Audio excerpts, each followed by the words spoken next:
The Banishment. The Centauri diplomatic vessel gleamed like liquid silver against Earth's atmosphere as it descended toward the United Nations Extraterrestrial Reception Center in Geneva. Humanity held its collective breath. After centuries of wondering if we were alone in the universe, first contact had arrived on a cloudless Tuesday morning in 2157. Ambassador Elena Rice stood at the landing pad, her heart thundering in her chest as the alien ship's entry ramp extended with a soft hiss. The beings that emerged walked on 4 limbs with 2 additional appendages that served as arms. Their skin shimmered with bioluminescent patterns that shifted like living constellations, and their large, multifaceted eyes regarded the human delegation with what Elena hoped was curiosity rather than hostility. "On behalf of Earth and all humanity, we welcome you," Elena said, the words feeling simultaneously momentous and inadequate.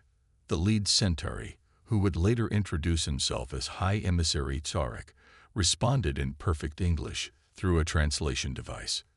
"The Galactic Confederation extends greetings to the newest spacefaring species we have encountered. We come to welcome you to the greater community of worlds."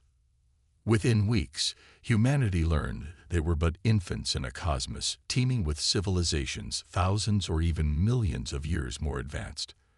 The Confederation comprised 37 distinct species across over 800 star systems, united by shared principles of cooperation, resource management, and technological advancement. Earth's acceptance into this interstellar community accelerated human progress beyond imagination. Confederation technologies cured diseases, solved energy crises, and opened pathways to the stars. Humanity established colonies on Mars, Europa, and eventually systems beyond Sol. For 15 glorious years, humans spread throughout nearby star systems, eager students of the cosmos and its myriad inhabitants. Then came the Proxima incident. The human mining operation on Proxima Centauri had discovered a rare element that could revolutionize quantum computing.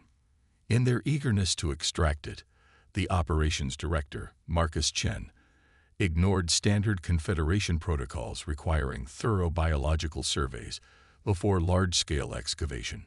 His team drilled into a subterranean chamber containing spores of an ancient dormant organism that spread rapidly upon exposure to oxygen. The organism, dubbed stellar blight by terrified colonists, consumed carbon-based matter at an alarming rate. It devoured entire ecosystems within days and threatened to render the planet uninhabitable. Worse still, the spores could survive in space, potentially spreading between worlds on the hulls of ships. The Confederation's response was swift and merciless. They quarantined the Proxima system, sacrificing the 3,000 human colonists still planetside. When evidence suggested spore contamination had reached 2 neighboring systems, the Galactic Security Council voted to contain what they viewed as humanity's recklessness.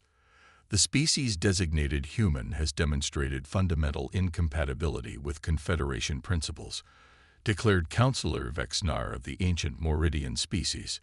Their impulsiveness and disregard for established safeguards threatens the stability of galactic civilization. Until such time as they evolve beyond these dangerous tendencies, they shall be confined to their native system. Within days, Confederation ships systematically evacuated all human off-world settlements, forcibly returning millions to Earth. A network of automated sentinel stations was positioned at the edge of the solar system, programmed to destroy any vessel attempting to leave. Humanity's brief golden age among the stars ended with the severing of all contact with the Confederation. Riots consumed major cities as the reality of exile sank in. Governments collapsed under the strain of reintegrating millions of displaced colonists. For one dark year, it seemed humanity might destroy itself in rage and despair. Dr. Imani Okafor, once the leading xenobiologist in human Confederation relations, watched the chaos from her research facility in the Kenyan highlands. As society teetered on the brink, she convened a gathering of the brightest minds still remaining on Earth, scientists, engineers, philosophers, and leaders who refused to accept permanent confinement. They judged us by our worst impulse, Imani told the assembly. They saw our capacity for destruction, but ignored our capacity for transformation. If the stars are denied to us now, then we will make ourselves worthy of them. The Confederation believes they have caged a dangerous animal. Let us show them they have instead merely delayed the emergence of something magnificent. Thus was born the Unity Project, humanity's defiant answer to exile. Nations set aside ancient rivalries in service to a singular purpose, not just survival within Sol's boundaries, but a complete reimagining of what human civilization could become. The terraforming of Venus began within 5 years, its toxic atmosphere slowly transformed by engineered bacteria that consumed carbon dioxide and produced oxygen. Massive solar arrays constructed around Mercury harvested the sun's energy with unprecedented efficiency. The asteroid belt became a network of mining operations and habitation cylinders housing millions.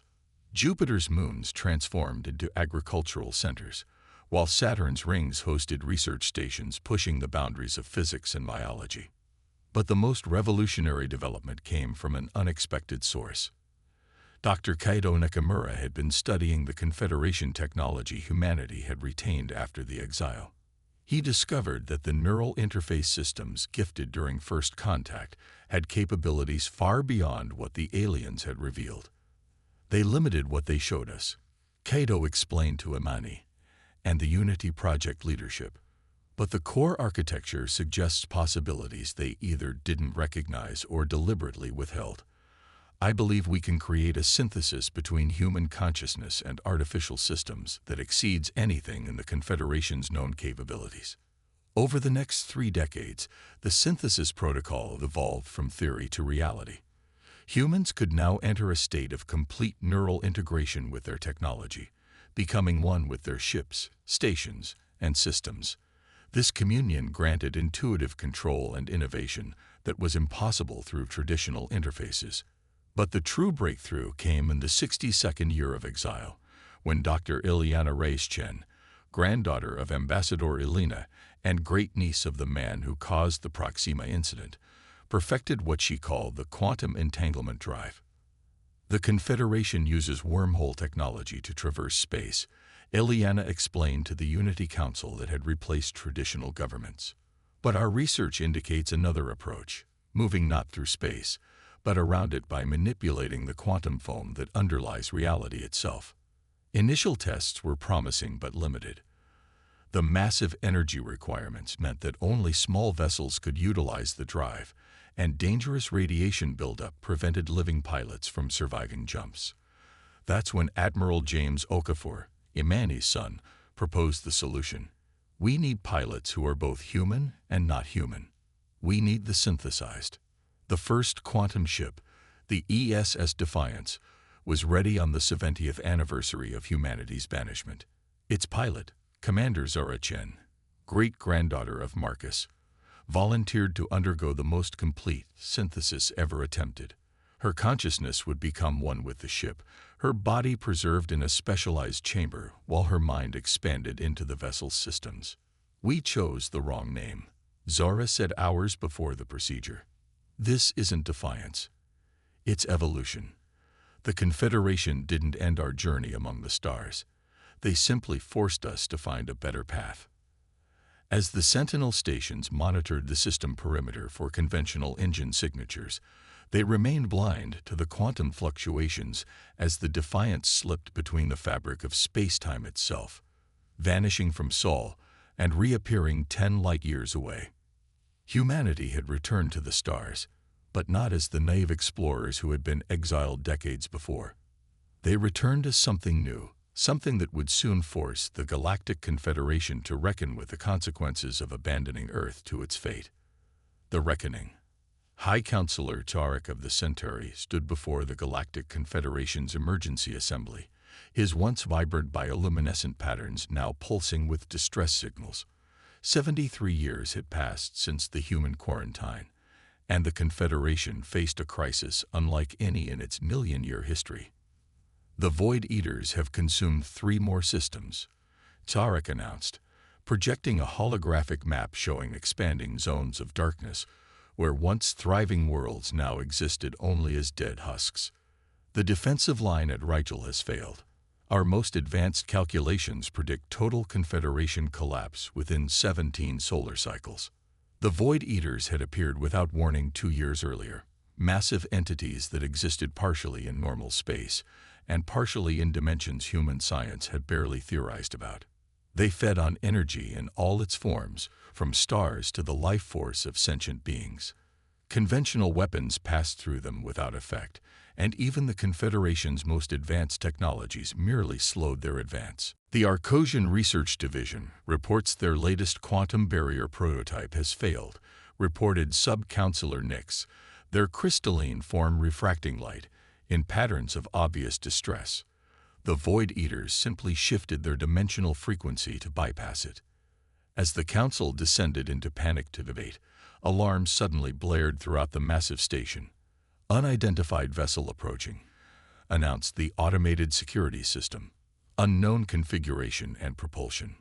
On the main viewer, a ship appeared unlike any in Confederation records.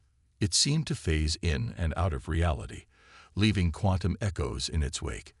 Most alarming was its ability to bypass the station's defensive grid without triggering countermeasures. Receiving transmission, the communications officer reported, surprise evident in her multifaceted eyes.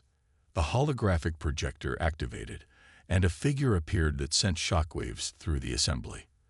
The being appeared mostly human but with subtle differences, skin embedded with circuitry patterns, eyes that shifted between organic and digital displays, neural interfaces visible at the temples. "I am Commander Zura Chen of Earth's Unified Space Force," the figure announced. "We've detected a dimensional anomaly threatening Confederation space. We're here to offer assistance." Stunned silence gave way to uproar as Confederation representatives realized humans had not only escaped their quarantine, but developed technology beyond current Confederation capabilities.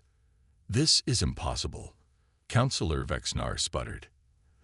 "The quarantine has remained unbreached for 7 decades. Our Sentinel network was designed to detect conventional propulsion and matter," Zara interrupted. "We don't use either. The quantum entanglement drive manipulates spacetime itself, allowing us to bypass your Sentinels entirely." After tense negotiations, Zara was permitted to present Earth's findings on the Void Eaters. "They exist primarily in what we call the quantum substratum," she explained, projecting complex models that had most Council members struggling to comprehend. "Conventional weapons can't touch them because they're only partially in our reality. But our synthesis technology allows us to perceive and interact with the layers of existence they inhabit." Admiral Okafor, speaking through a quantum entanglement link from Earth, elaborated on humanity's proposal. "We've developed vessels capable of engaging these entities on their own dimensional level. However, we lack the resources to build enough ships to counter a threat of this magnitude. We propose an alliance, our technology combined with Confederation manufacturing capabilities." The Council debated furiously. Many objected to cooperating with a species they still viewed as dangerous and unpredictable. But as reports arrived of another system falling to the Void Eaters, pragmatism prevailed. "Necessity makes strange allies," High Counselor Tarek conceded.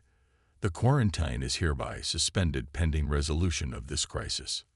Within days, the first Confederation diplomats and scientists arrived in the Sol system, astonished by what humanity had accomplished in isolation. Earth had transformed from a single inhabited world to the center of a thriving solar civilization. Venus gleamed with cloud cities. Mars bloomed with engineered forests. The gas giants were ringed with habitation stations hosting billions. Most impressive was the generation of humans who had undergone voluntary synthesis, their consciousness able to interface directly with technology at unprecedented levels. These synthesized humans could perceive quantum fluctuations directly, making them uniquely capable of detecting and combating the Void Eaters. The partnership progressed rapidly, but not without friction. Many humans harbored deep resentment over the exile, while many Confederation species still feared humanity's unpredictability. The breakthrough came when a Void Eater entity breached the outer Sol defenses, heading directly for Earth. Captain Lena Okafor, granddaughter of Admiral James, commanded the defensive squadron. Her consciousness fully integrated with her vessel through synthesis. She perceived what others could not: the dimensional weak points in the Void Eater structure. All ships, target the quantum nexus points, she commanded, highlighting coordinates that appeared as random empty space to conventional sensors. The combined fleet, human quantum ships alongside adapted Confederation vessels, launched the first truly effective assault against the entities. The Void Eater emitted a psychic scream that rippled across multiple dimensions as it disintegrated, not merely damaged but completely unraveled from reality. The tactic was replicated across Confederation space, turning the tide of what had seemed an unstoppable invasion. The final confrontation took place at the dimensional rift from which the Void Eaters emerge. A fleet of 1,000 ships, designed by humans, built by the Confederation, and piloted by synthesized crews from multiple species who had embraced the human technology, engaged the largest concentration of entities yet encountered. Zara Chen, now Admiral of the combined fleet, initiated the plan that scientists from 27 species had developed. "Begin quantum resonance sequencing," she ordered. "All ships, synchronize your dimensional phasers on my mark." The battle raged across multiple levels of reality, invisible to normal perception, but felt as reality itself shuddered under the strain. When it ended, the rift collapsed in a cascade of quantum energy, sealing the pathway the Void Eaters had used to enter our universe. In the aftermath, the Galactic Confederation convened to determine humanity's new status. The old fears remained. Humans were still viewed as impulsive and unpredictable. But now those same traits were recognized as strengths that had saved countless worlds. 73 years ago, we judged humanity unworthy of the stars. High Counselor Tsarek addressed the assembly. We believed isolation would either tame them or contain the danger they represented. Instead, it forged them into something more formidable than we could have imagined. Perhaps the true wisdom is acknowledging that diversity of thought and approach strengthens us all. The quarantine was officially lifted. Earth became a full member of the Confederation, with certain provisions. Human exploration would be conducted jointly with other species, combining human innovation with Confederation caution. The synthesis technology would be shared with any species willing to embrace it, creating new bridges of understanding across civilizations. As the new era dawned, Admiral Zara Chen stood on the observation deck of Unity Station, watching ships from 100 worlds come and go freely through Sol space. Her great-grandfather's mistake had led to humanity's greatest challenge, which in turn sparked its greatest evolution. "They thought they were punishing us," she said to Tsarek, who now served as Confederation liaison to Earth. "But they were simply giving us the time and motivation to become something new." The Centauri's bioluminescent patterns shifted, and what humans had learned was thoughtful contemplation. Perhaps that is the lesson we all needed to learn. True civilization isn't about maintaining stability. It's about growing through challenge. Humanity had returned to the stars not as conquerors or supplicants, but as innovators who had transformed exile into opportunity. And in doing so, they had not merely rejoined the galactic community, they had redefined it.